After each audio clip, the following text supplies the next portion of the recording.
ಅಣ್ಣ ಕೆಲ್ಸಕ್ಕೆ ಕೇಳಿದ್ದಲ್ಲ ನಾನು. ಹೌದಾ, ನೀನೇನಾ ಗಾಡಿ ಓಡಿಸು. ಸಾಕು ಬಾಲೆ ಎಕ್ಕು. ನೀನು ಇಲ್ಲೇ ಇರು, ಹೋಗಿ ಒಂದು ಕ್ಯಾನ್ ಹಾಕಿ ಬರ್ತೀನಿ. ಹ್ಞೂ ಸರಿ ಅಣ್ಣ, ನೀನು ಹೋಗ್ಬಾ. ಅಣ್ಣ ಒಂದು ಕ್ಯಾನ್ ನೀರು ಎಷ್ಟು?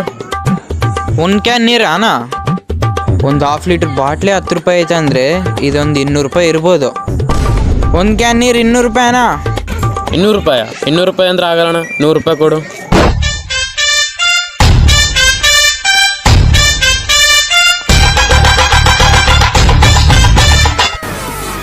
ಏನಿಲ್ಲ, ಒಂದು ಕ್ಯಾನ್ ಕಮ್ಮಿ ತಿಂದೆ. ಒಬ್ಬ ಅಣ್ಣ ಬಂದಿದ್ದಾನ ಒಂದು ಕ್ಯಾನ್ ಕೇಳಕ್ಕ.